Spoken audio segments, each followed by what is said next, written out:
maraming salamat Bro Gilbert. Parang naano ata ako doon. Baka iba expectation mo kasi napakaganda. Parang, maganda ba? Did I disappoint you? Maganda ba? May sinasabi siya na kamukha daw ni So sino sa tingin niyo kamukha ko? Ha?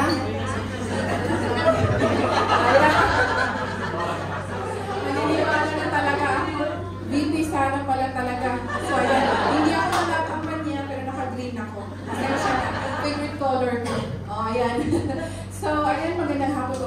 Maraming salamat po, Bro Gilbert. So, favorite na kita kayo, hindi na si Brother Jude. Hindi ba si Brother Jude? Buti na lang wala. So, Bro Gilbert na favorite ko ngayon. So, ayan. Yeah, he has mentioned na answered prayer daw kami. So, sa amin din, answered prayer din namin ito na nandito kami. Kasi, we've stayed in Saudi for, si Bro husband is almost 22 years. So kami ng mga anak ko is 15 years. So ayan. So yun lang mga prelude sa So can I see the hands of the participants? Singles. Hold. Ayan. Sold. CFC. Couples. Wala tayong couples ngayon. So sige lang. Palakpakan niyo ang mga sarili niyo kasi nandito kayo. Ayan. God is good? All the time? So, ayan. Amen. So, ang top natin ngayon is loving God and neighbor. So, tap on your shoulders kasi dito na kayo. Diba? Second module na to, diba bro? So, ayan. So, you have accomplished that much already. So, diba? So, palakpakan ng mga sarili nyo. Ayan na. Nakapag-copy ba lahat? O, sige. So, safe ako, hindi kayo aantukin. So, ayan. So, Bro Gilbert did the recap. So, talk 1, 2, and 3. So, nandito na tayo sa talk 4. So, but before anything else, so, ayan. Ay, baliktad wala, sorry. So,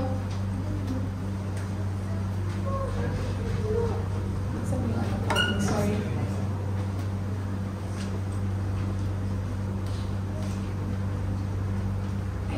So, ayan. Sorry. Hindi ako familiar sa pointers. So, ayan. Loving God and neighbor. So, Christian ideals. So, yun daw yung ideals natin bilang Christian. So, before proceeding to the talk proper, introduce ko muna yung sarili ko. Hindi po ako si Bibi. Kamukha lang. So, siya si Dadal. Ako po ang butihing may bahay na sabi niya, pugi daw siya. Siya nagpauso ng pugi. So, hindi ako pwedeng mag-appeal. Kasi pugi daw po talaga siya. So, ako po yung buting may bahay ni Bro husband, Bro Kulas. So, ayan po siya. Daddy, doon coming front. Para makita kung talagang pugi ba. Bakit ba sa kagandahan ko? Diba? So, ito po ang Bro husband ko. So, ayan. Nagsimula sa aming dalawa. So yan, hindi pa namin kilala si Anli. Hindi pa namin BFF si Anli. Gets niyo kung bakit? Ang liliit pa ng mga mukha namin, di ba?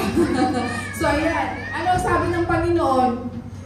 Go to the world and multiply. So ayan, nag-multiply kami. We have 4 children, 2 beautiful daughters, and 2 handsome sons na manang-mana daw sa kanya. Dahil masunurin akong asawa, hindi ako mag-aapid. Manang-mana po sa kanya. So, ayan. And, ayan. So, ito, nakilala na namin si Andy Rice. Na BFF na namin. Diba? Kasi bumilog na yung mga mukha namin. And, also because of siksik and liglig kami sa pagmamahal sa isa't isa. Charot. And, sa pagmamahal ng mga ka-brothers and sisters namin sa community. Kasi ayan, nakita rin naman sa mga ngiti namin, di ba? Kaya yan yung nagpapatibay ng samahan namin para ma-erase namin ang pamilya namin in God's way. So ayan po, yun po yung advantage ng nasa community. So maraming salamat po. Pwede na po. Pwede na po. So, ayan. So, yun yung family namin. So, we are now in the top proper. So, nag-recap si Bro Gilbert ng top 1, 2, and 3. So, ito yung question ko. Sa top 1, alam nga yung top 1? God's love, diba?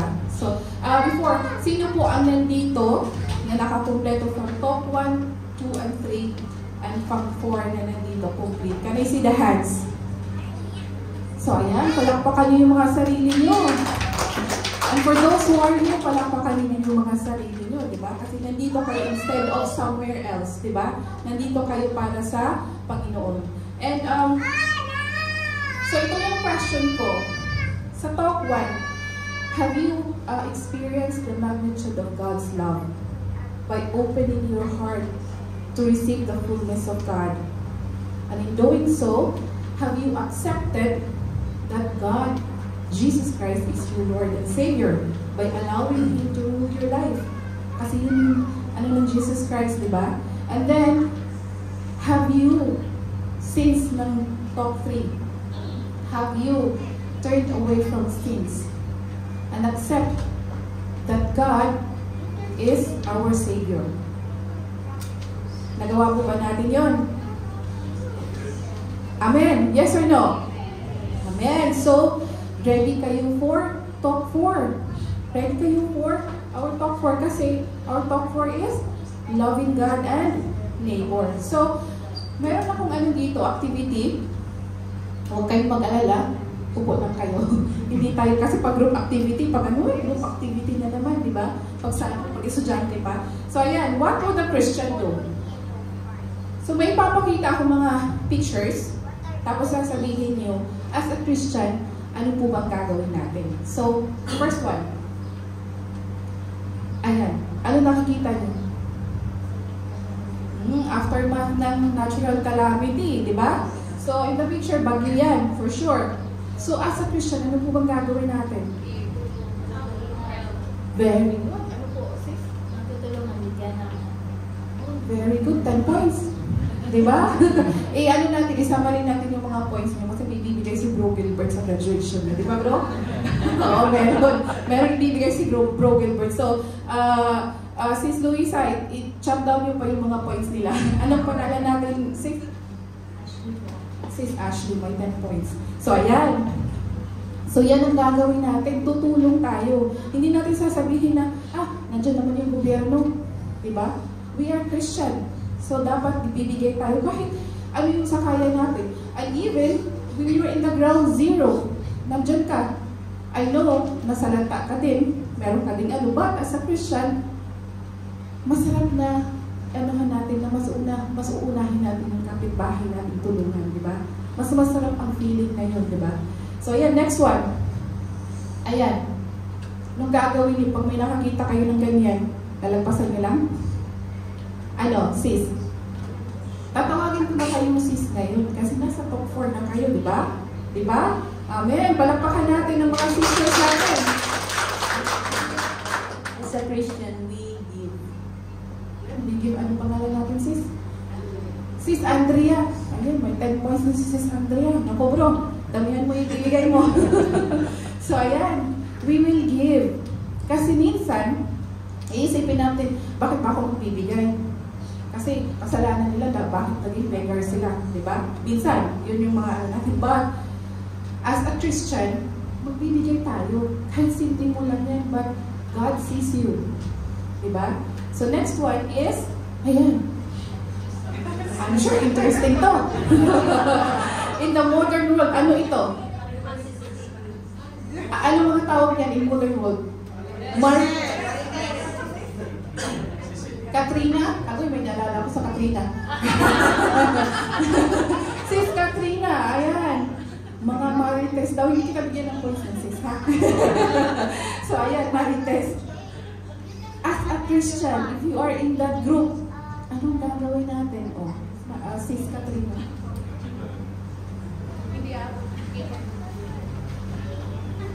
It would be better po na huwag pag-usapan yung buhay ng iba at imayin na lang po natin yung sarili natin. Alright, very good. 15 points. Sis Luisa, 15 points. Ayan, diba? we will not participate in the conversation. Much more, we will steer away the conversation. Huwag tayo, masarap pa naman tong topic ng maritisan, di ba? Oo nga, si ano, kilala mo sila? Oo, kilala ko yun, di ba? So instead na sasabihin mo, ay hindi ko kilala yun, huwag na lang natin pag-usapan, mag-usap lang tayo ng ano iba, stocks. Mas magandang topic yun, di ba? Kasi ano yun, pera yun. Doon hindi ako nakakaliit. So ayan. So, yun yung mga scenario na to prove kung ano tayo as a Christian. So, loving God and loving neighbor form the inseparable core of the Christian life. So, hindi pwedeng sabihin natin na love ko yung Panginoon pero hindi ko love yung neighbor ko. Hindi pwede yun. Talagang, ano yan, kung saan pa-couple yan sila, tuwing yan sila, magkasabay yan sila, magkasama yan sila. Kung mahal mo ang Panginoon, dapat mahalin mo din yung kapwa-tao mo. Diba? Kasi, ano ang ibig sabihin to be a Christian? Ano daw ang ibig sabihin ng Christian tayo? Christianos ba tayo lahat dito? Christianos ba tayo lahat? Yes. Hindi ko narinig. Yes. Yes, ayan. So, ibig sabihin, gising kayo. Sige. So, what does it mean to be a Christian? To be a Christian, ang pinaka-highest ideal natin, ano ibig sabihin ng ideal?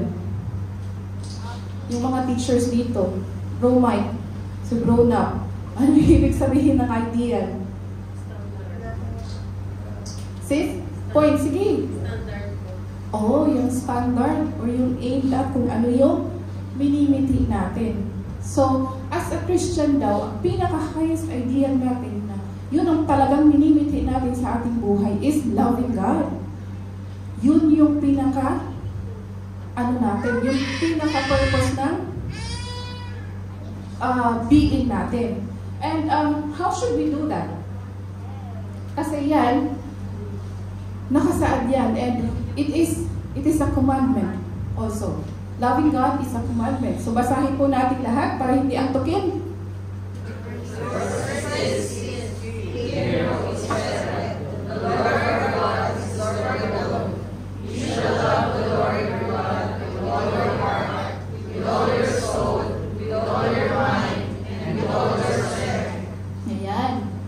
Love God with all your heart, with all your mind, with all your soul, and with all your strength. So in a summary, as our whole being, we have to love God. Hindi pwedeng half-half. Hindi pwedeng one-half lang kay God kasi may asawa pa ako, 1/4 sa asawa ko, 1/4 din sa mga anak ko. Hindi pwede yung ganun. We have to love God with all our being. Kasi na dyan kasama lahat. Diba ilan? Ilan? 4. O, ang dami ng points ni Sis Ashley. Additional 5 points. Sis Loisa, hindi ako nagbibiro, bro. May ano ito. Talagang ano itong points. So, ayan. So, with all our heart, soul, mind, and strength. So, isa-isahin natin yan. So, ano ibig sabihin? Pag loving God with all our heart. So, ano ang ibig sabihin yan? So, in the biblical context or understanding, so ang heart daw natin is the seat of intelligence and with a decision. So, in English term, ang heart is equivalent to will and mind. Pero sa biblical, ang heart natin is the seat of intelligence and decision. Kasi it is with emotions. Kaya, yun yung sinasabi natin with all the heart. And symbol of the core of who the man is. So, if you love God, makikita yan as you. So, tingnan niyo yung mga katabi niyo. Kung ano nakikita niyo. Si God ba ang nakikita niyo sa mga katabi niyo? Diyan sa likod, brothers and sisters. Sino mga nakikita niyo? Si Lord ba? Jesus Christ? O baka iba na? Pag iba na, mag-CLP tayo ulit. Diba? So, yun yung sa pag-makikita daw yan pag mahal ng isang tao ang Panginoon. So, loving God with all our heart means to be totally committed to Him. So, talagang committed tayo sa Kanya. We will put Him first in all our decisions. Sa lahat ng ginagawa natin, uunahin natin ang Panginoon. Pag-isip pa lang natin sa umaga, ang una natin gagawin is, hindi kukuha ng cellphone. No? Hindi mag-check, lalo na sa mga vloggers. Uunahin ko ilang views na ba. So, ayan. So, uunahin ang Panginoon. So, we have to put God first. So, paano ba natin ipuput ang Panginoon first and foremost in our life? Ayan. Naiinitan ka, kuya? Candies, you want? Ako ata yung, wala si Mickey Mouse. So, ayan, may Mickey Mouse kasi ako sa, because I used to work with small children. Kaya naalala ko. So, ayan. Paano ba natin, how do we have to put God first and foremost in our life? So, it requires a decision to obey Him. So, kung mahal natin ang Panginoon, according to book of John, sabi ng Panginoon, if you love me, if you love God, you will keep my commandments. Diba? So, yun ang natin. So, ano ba yung mga commandments? Ilang 10 commandments meron tayo? Ilang 10 commandments tayo? Very good. Sis Andrea, nasa si Sis Luisa. 10 points ulit. Isa lang tayo. Meron lang tayo isang 10 commandments. Yan yung sinaunang panahon, di ba? 10 utos yun. But because God loves us so much, pinapadali yung buhay natin, di ba? Nagiging 2 na lang. Di ba? So, ano yung 2 commandments na yun? Love God and neighbor. Yun na lang yun. So, yung sa 10 commandments, sino bang nakakaalam dito sa 10 commandments? Memorize. Kasi ako medyo nakalimutan ko. So, sige. Sino? So, assignment nyo yan mamaya, ha? Assignment nyo yan mamaya. Basta ang loving God, it comprises the commandments first to 3. Commandments 1, 2, 3, yun yung loving God. And commandments 4 to 10, yun yung loving neighbor, your neighbor. So, ginawa nilang 2. So, yan, gaano tayo kamahal ng Panginoon, di ba? Hindi tayo pinahirapan. So, ayan. And, paano ba yung, natin to obey God? So, so we need to develop a personal relationship with Him. Dapat magkaroon tayo ng personal relationship with the Lord. So, sa mga singles, di ba? Tatanungin ko, during sa ligawan, ang sold pala, hindi pala, walang singles na lalaki. So, sa natin, yung sa ligawan, ano ba ang proseso ng ligawan? Get to know each other. Matalino to si Andrea. Matalino to. First honor ka ba? Ayan, di ba? Kasi, kailangan natin mag-develop ng relationship. Hindi pwede yung sinasabi nilang yun? Whirlwind romance. Hindi pwede yun. Hindi mag-long last yun. Lang yun? 1 month, 3 months lang siguro yun. Because we need to know the person personally. Same with God. We have to know, we have to develop that relationship with God. Paano? How should we develop relationship with God? Spending time with God. In what? Through what? Through prayer and scripture reading. Yun yung way. Antok ata si baby. Yun yung way na ma-develop, magkaroon tayo ng relationship sa Panginoon. Prayers. Ay magbabasa din tayo. Hindi rin lang enough yung prayers, pero yun yung talagang pinaka ng component na magkaroon tayo ng relationship sa Panginoon. But we also have to read the scriptures, yung Bibles, because those are the words of God. Diba? And marami din mga Christian books. But be careful in reading Christian books. You have to choose yung talagang for Catholics. Kasi maraming Christian books na Hindi talaga siya for Catholics. So, ayan. So, yun yung ways na we have to put God first sa buhay natin. We have to obey Him, and it is a decision. It requires a decision. Hindi pwedeng, sige, i-obey ko na lang siya. No, it should be coming from our heart. And then we have to develop our relationship with Him through prayers, through spending time. How many hours we have in a day? 24. 15 minutes is enough. 15 minutes prayer and spending time with God. That's already more than enough. If you can do more, much better. Diba? So, ayan. So, yun yung loving with our heart. So, next is loving God with all our mind and soul. So, paano natin mahalin ang Panginoon? With all our mind and soul. So, we can do this by keeping our mind clean and holy, free from evil and impure thoughts. Clean and holy. Madali lang ba? Let's be honest. Hindi madali. Lalo na sa panahon ngayon. Diba? Diba? Temptations, what else? Facebook. Diba? Social media. Ang dami nandyan lahat. Fake news. Yung mga natin.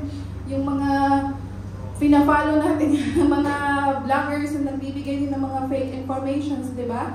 So, hindi natin, it's a challenge for us to keep our mind clean and holy. But, mind you, brothers and sisters, it's easy to do it. Madali lang yan. Because God graces us. We just have to call upon the Lord. Challenging talaga yan. But, if you have in your heart, di ba? We are already like, we love God with our heart. So, we will just pray. Lord, sorry, nakapanood ako ng ganito, ganyan. And nag-participate ako dun sa conversation na yun. I am so sorry. Di ba? Kasi God promises us, if we will just say and ask forgiveness, God will forgive us. Di ba? So, prayer, mahirap siya iisipin, but it's doable with God's grace. Tama? Amen? Amen. So, ayan. Uncharitable thoughts. Free from that one. Ano yung uncharitable thoughts? Sis Andrea.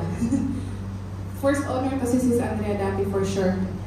Uncharitable, ano ba yan? Nabubulol na ako. Pasensya na kasi, sino ba Bisaya dito, be? Sino Bisaya dito? Sino makaka-relate? Diba?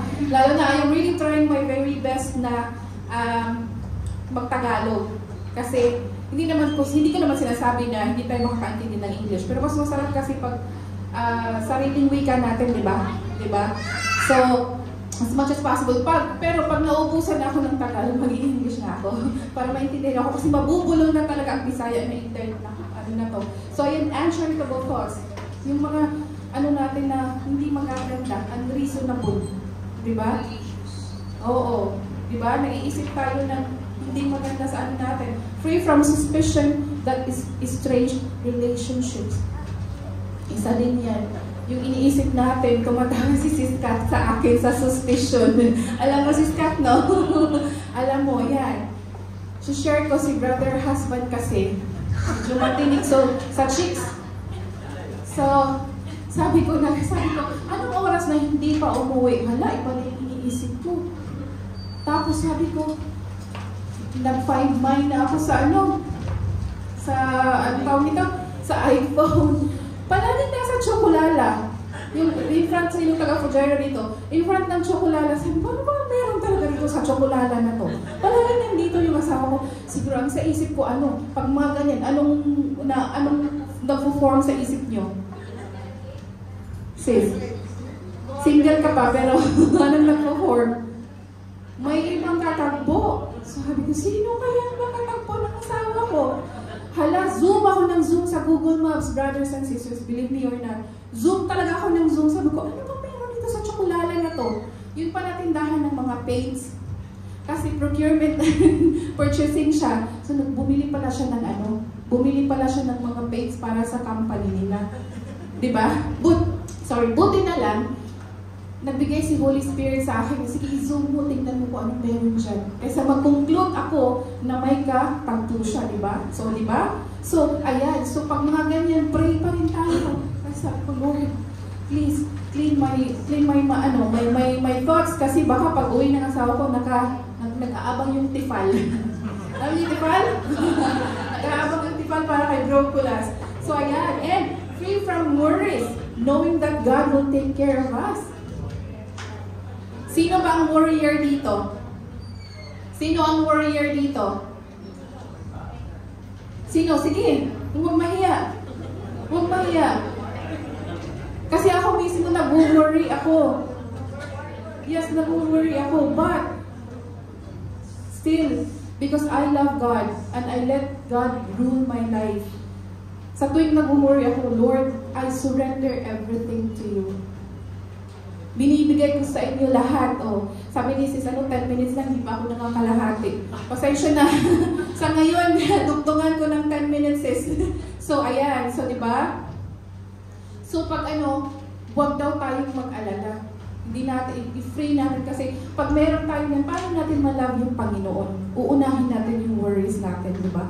Instead spending time with worries, i-surrender natin sa Panginoon. So ayan. And loving God with all our soul, we will be at His disposal. Anong ibig sabihin ng disposal? Disposable? At His disposal. So, ready to be used at any time. So, tulad ng lahat ng mga naka-green yan dito. Yan ang service team natin. Palakpakan nyo. Palakpakan natin. Instead that they will be somewhere else, enjoying or at home, resting, enjoying their weekends, nandito sila. Kasi tinawag sila ng Panginoon. Same with you, participants. Diba? Nandito kayo kasi nagbibigay kayo ng time nyo. Diba? Kasi preparation ito, yung CLS preparation nyo for your being at the disposal of God. Amen? Kayo? Amen. So, loving God with all our strength. So, anong ibig sabihin yan? When we say, love with all our strength. So, pang ilan na yan? Okay? Sino nakaalala? Pang 4 na. So, malapit na tayo matapos. So, ayan. Swak tayo sa 10 minutes, sis. So, ayan. Loving God with all our strength. So, ano ang ibig sabihin yan? So, loving God with all our strength means giving God our time, talent, and treasures. So, time, talent, and treasures. Sa tatlong yan, what do you think pinaka-importante dyan? Time. Very good. Si bro. Sino yun? Si bro? Bro Hilbert. 15 points kay bro Hilbert. So, time ang pinaka-importante. Ask me, why? Why? Para at least ginising ko lang kayo. Kasi baka dadami yung prayer warriors natin. Wala naman, no? O, sige, gising lahat. So, time is the most important because it is among of the three, it is the only one that we can just give at a certain amount.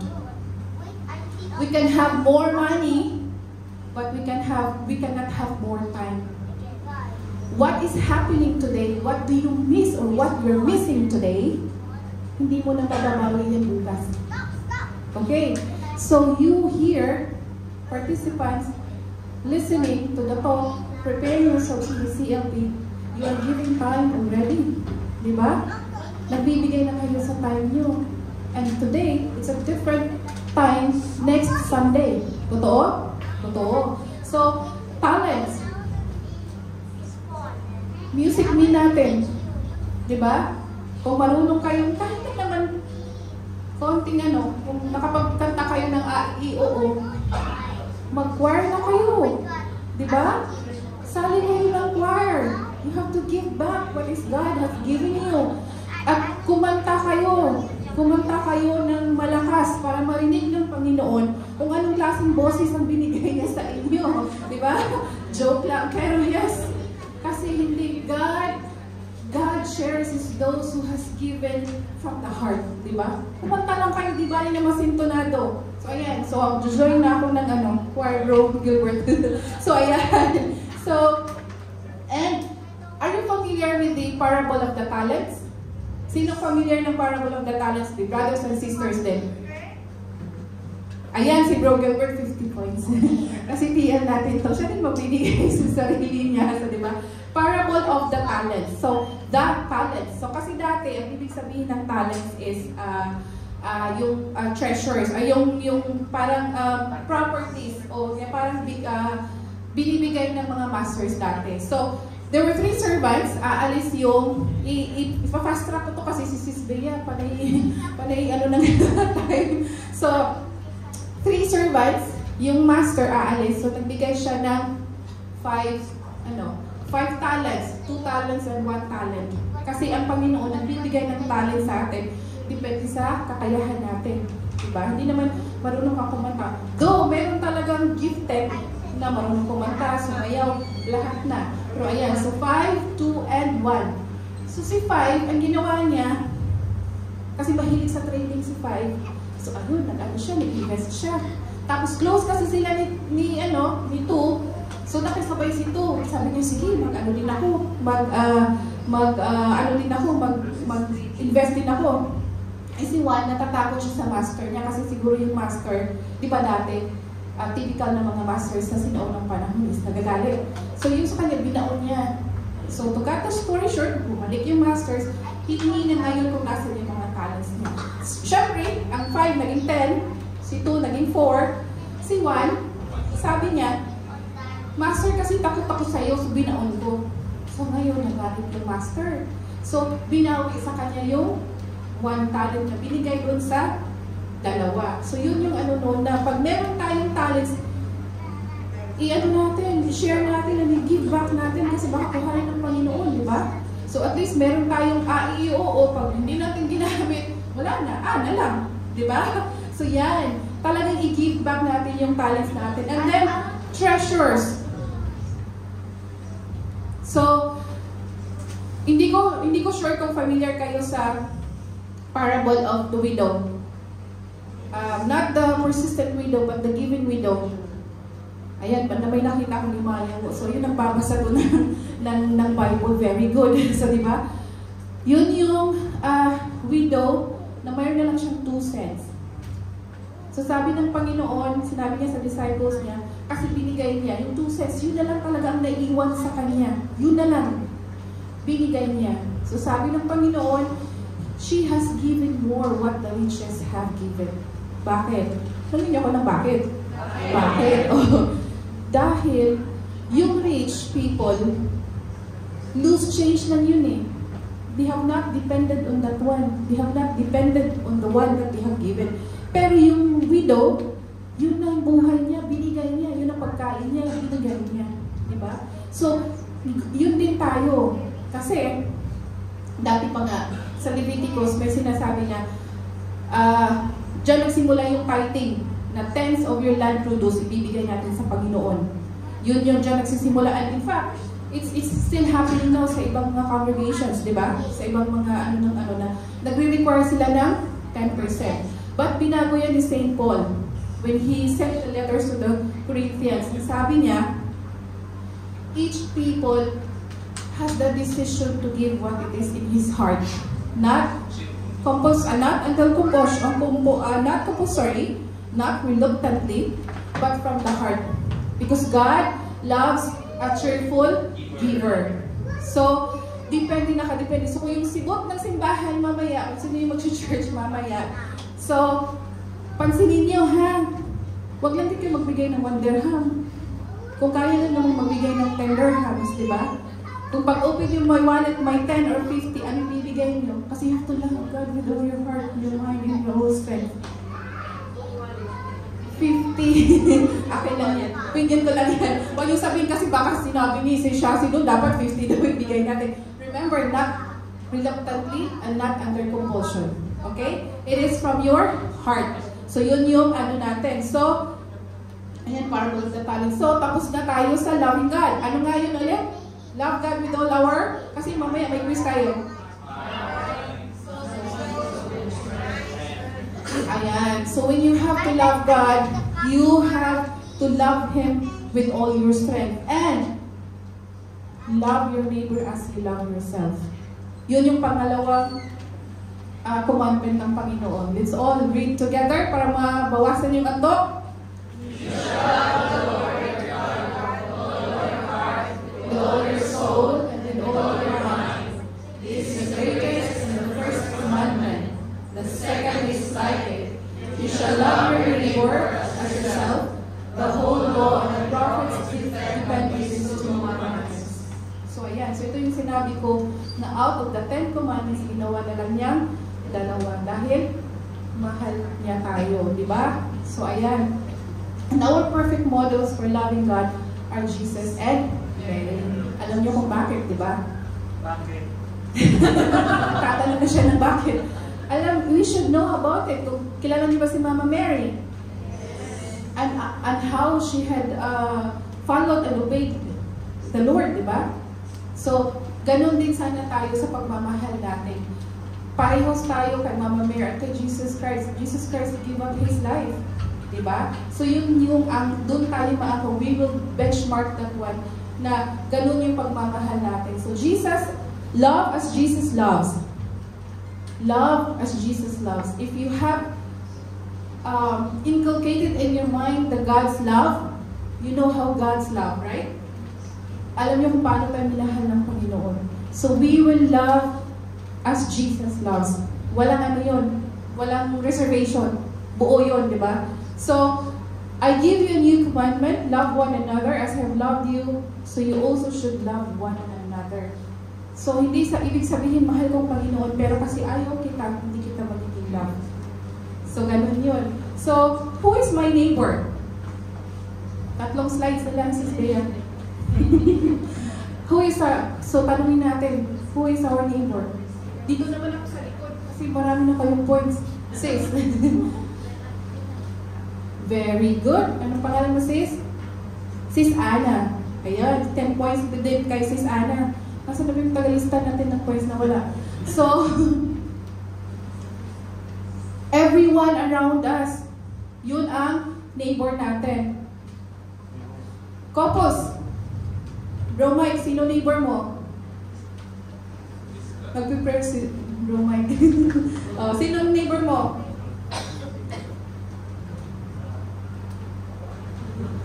Siyempre, pag couples, ang first neighbor natin, ang ating mga asawa. Yun ang pinaka-first neighbor natin. Ang magandang si Sis Kat, ang neighbor ni Bro Mike. Same as Bro Gilbert, Sis Luisa. So yun yung mga neighbors natin. Mahal mo pag sarili mo, ganun ka din mahal sa asawa mo. Mga magulang nyo, mga siblings nyo, everywhere around us. Kahit yung next door na nangungutang nangungutang ng ano, neighbor pa rin natin yan. So at work, pag galit ka with someone else, neighbor mo yan.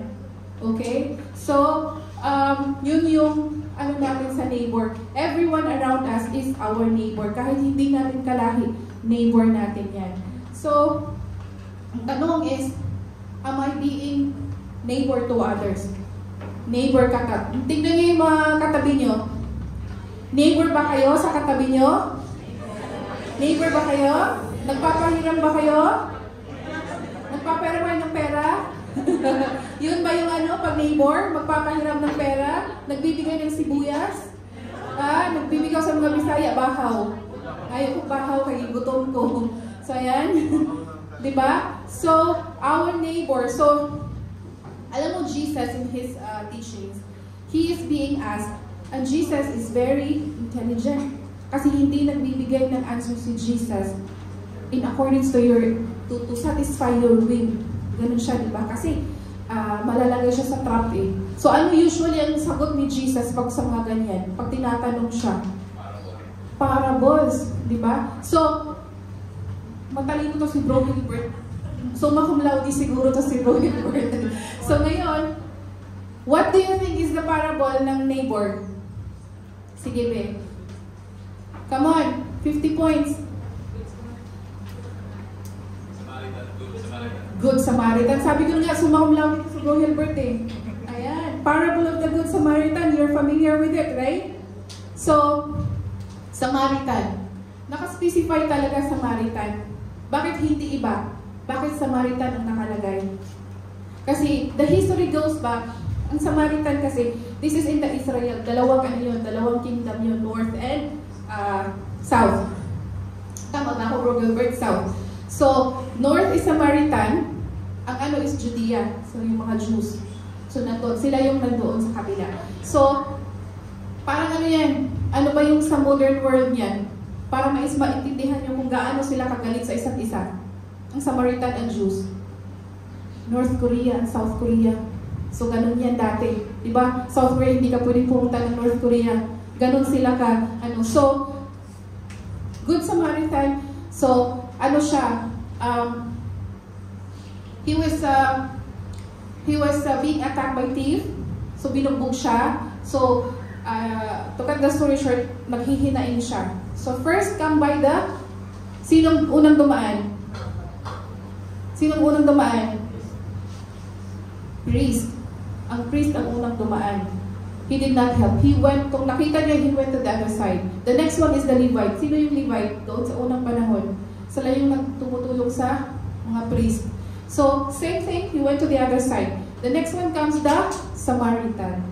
And you have to consider Samaritan and Jews. Magkaano yan sila? Kasi yung Jews, parang sila yung to make the story na talagang relevant and impactful, yung Jews ang parang yung Jews yung nag-aano sa Samaritan. So parang sila yung sila yung nagbubuli. Thank you, bro. Sila yung nagbubuli sa Samaritan. But it's the Samaritan who helped. He tended the wound. Dinala niya sa clinic. Tapos sabi pa niya, I'm giving you this amount. And babalik ako. And if there's more expenses, I will reimburse. Diba? So, yun ang sagot ng Panginoon. He was asked, who is our neighbor? Because we have to be like that. Pagpasok natin sa mga trabaho natin, sabihin niyo sa akin dito, be, sinong may mga BFF sa mga katrabaho natin?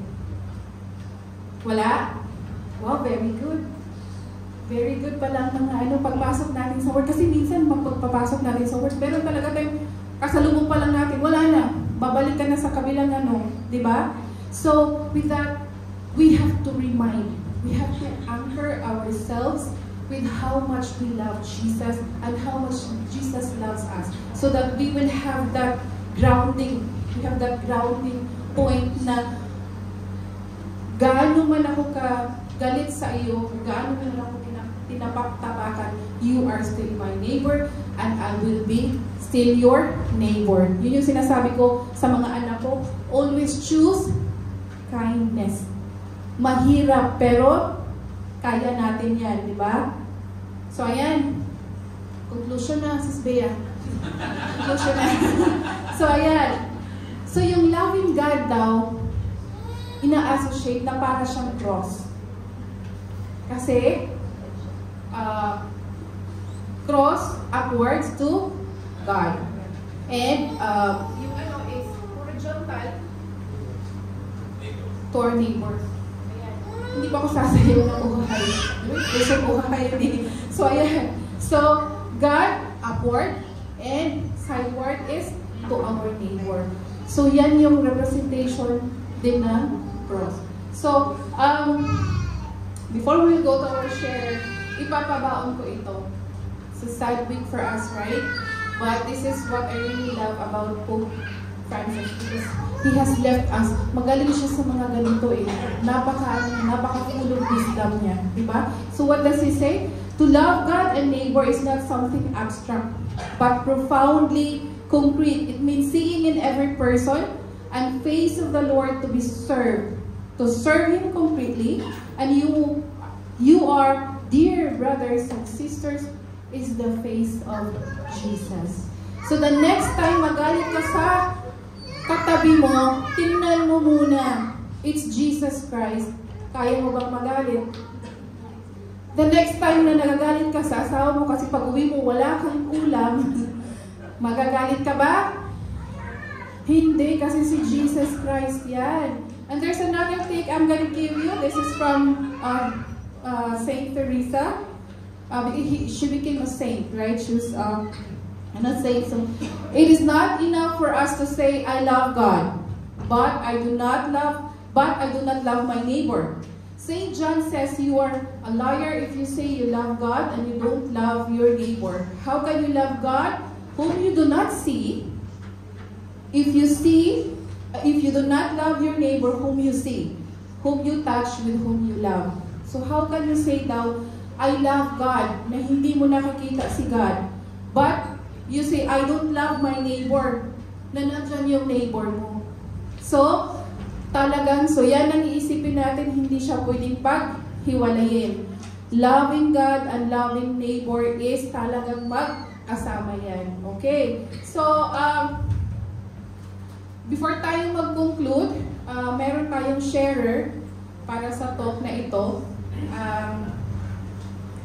Mag-share siya kung paano niya natutunang mahalin ang Panginoon at ang kanyang neighbor. So, hindi ko nilagay ng picture para at least isip mo, sino kaya to? Diba? So, ayan. So, yung share natin is si Bro Kulas. Ayan.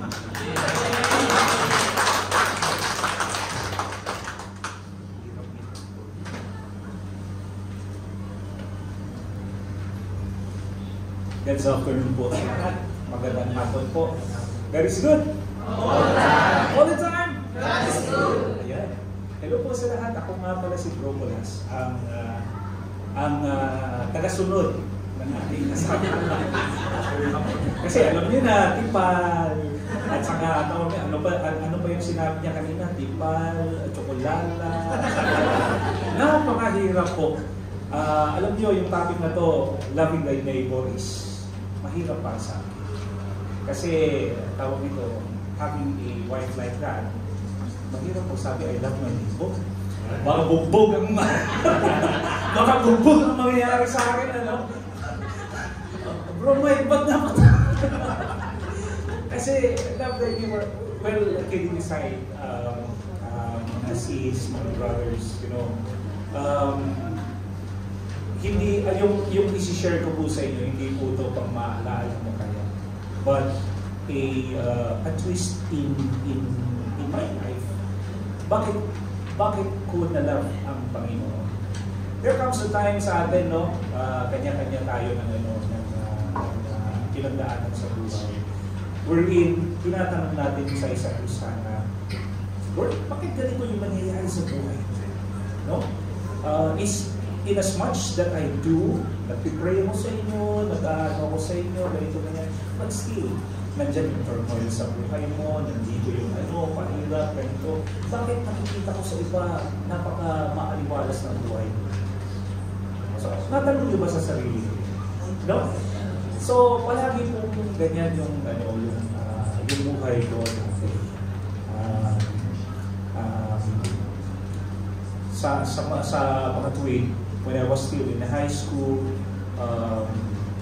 family ko,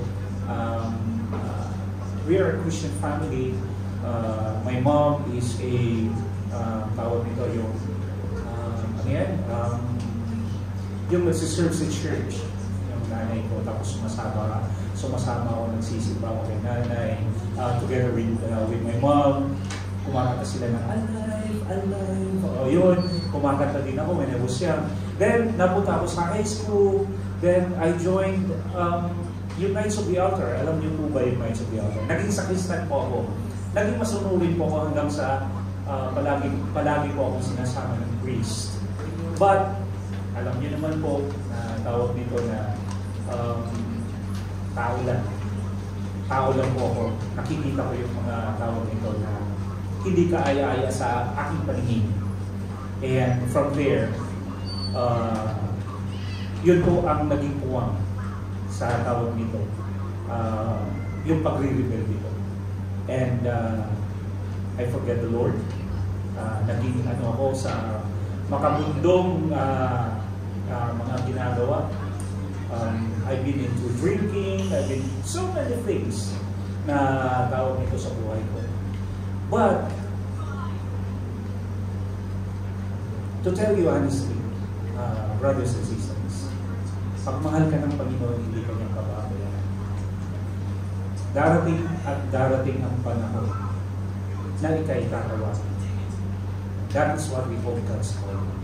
As sinasabi ko sa inyo, brothers and sisters, na pag ang Panginoon ang tumawag sa inyo, magugulat na lang kayo that you will be like you, sisters, brothers and sisters, nandito kayo, nakaupo at nakikinig. Why? Sino ba ang nagsabi sa inyo na tawag nito, dito ka, umupo? You were told, there are instruments being used, may mga tao na ginamit, tinawag kayo, and you don't know what is going on, what's going to happen, but still, here you are. 4 talks, 4 na talks na nandito kayo, and still, you are listening, because you are building a puzzle to yourself. Bakit nandito tayo? Ano po ba mangyayari dito? Right after. So it's a question, it's a puzzle to yourself na tinatanong natin sa sarili natin, what am I doing here? Because of him. Tinawag po tayo ngayon. Yan po ang ibig kong sabihin sa sarili ko. Na after all those things that I have done, my wife, I heard about my wife. Mami, ilaw ka ba? Tanungin mo naman ako, bakit? Dahil ikaw ang naging taglaw ng buhay ko.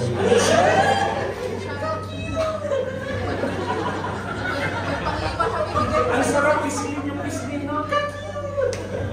Well, anyway, kidding aside po, no, brothers and sisters, my life before is a total problema po dito. And I said to myself, I am the master of my own faith.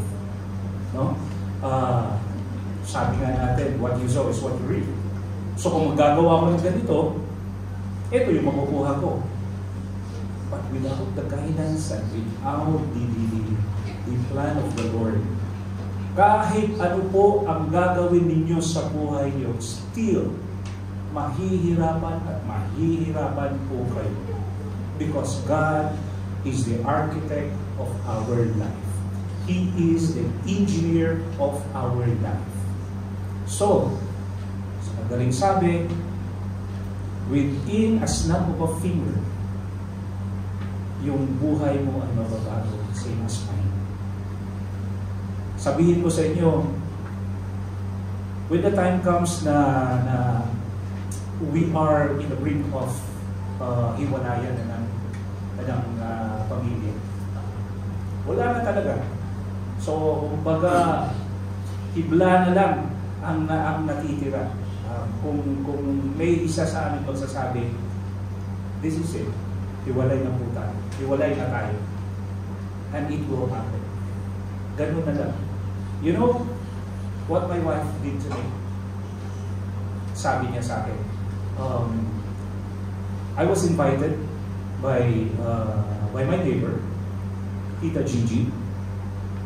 I would go there. Kung gusto mo sumama, sumama ka. Kung ayaw mo, diwa. So, ganun yun, mga VP. Ganyan yung masalita, yung mga VP. So, siyempre, masunurin tayo, no? Okay, but my aim is ihatid ko lang siya. Samahan ko lang. Ihatid ko lang siya. Because, ako nga nagko-control sa, I am the master of my own self. Ako ang masusunod sa bahay. Kung hiwalay, hiwalay. Puti at saka likod. Alam niyo na, kasunod niyan. So, ang nangyari, dinala kami ni Tita Gigi, and same setting as this, sa loob lang ng bahay. Pinaupo kami, ano nangyayari dito, tapos ganito, ganyan. So, nakakatuwa po, nagustuhan ko yung setting na yun. And talagang palaban ako pagka yung tawag nito, yung babasahan ka ng yung mga scriptures na Sinabi sa versikulo, ganito, ganyan, at sinagot ito sa verse nito, ganyan. Talagang nag-challenge ako niyan, talagang nagkikipag-ano ako. But on that setting, tamimi po ako. Bakit tamimi po ako? Panibigay ng coffee, panibigay ng tubig, pagkain, dito may pa-burger pa. So, napakasarap. Ano kaya ito? Ganito, ganyan. Natutuwa ako. And one share, same as me, stood up, talk about life, how she loved God. And brothers and sisters, she was talking to all of us with a smile, with something in her heart. Alam niyo po ba ang problema niya? Which sabi niya hindi ito problema.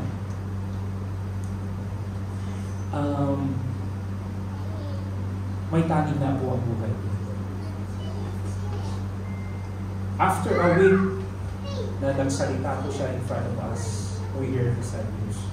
And nasabi ko po sa sarili ko na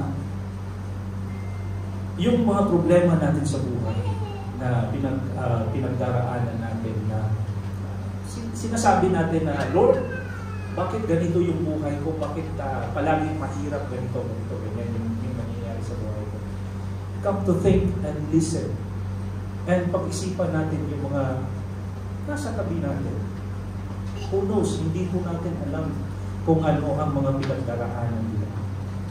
Sabi nga ng speaker natin kanina, kung meron kayong kausap and nakikita nyo na he or she is a pain always into your system or into yourself,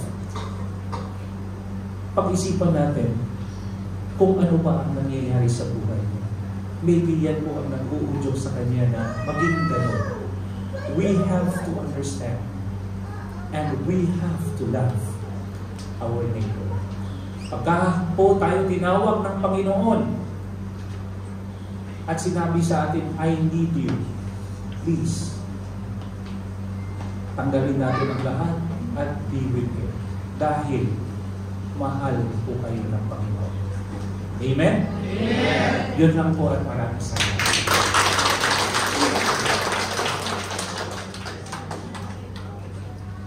So ayan, buti hindi ako nilaglag ng asawa ko. Naghihintay ako kaya nakayupo ako. Masabi ko makalaglag ako ito. So ayan, maraming salamat po, Bro Kulas. So ito, i-discuss nyo ito mamaya eh. So, pero kung may mga tanong kayo habang nandito ako, pwede nyo, kung may gusto kayong i-clarify. So ayan, the biblical meaning of love as contrasted with understand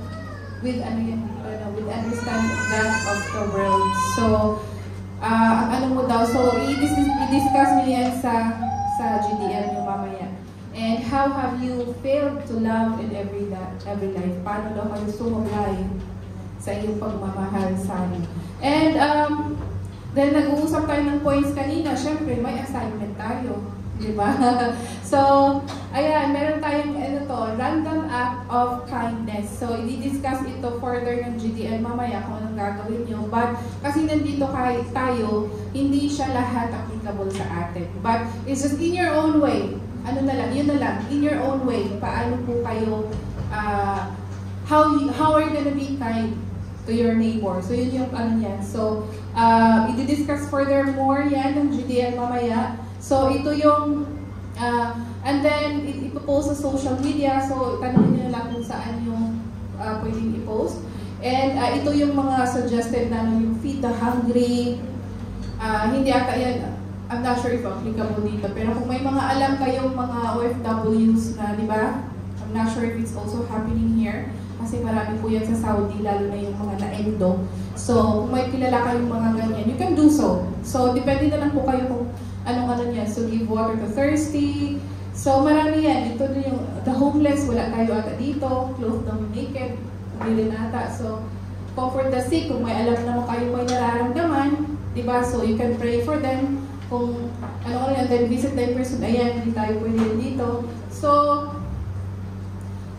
yun yung ano nyo na lang sa GDM yung kung anong gagawin nyo doon. So, ito yung final take ko, brothers and sisters. So, though we are incomplete, God loves us completely. Though we are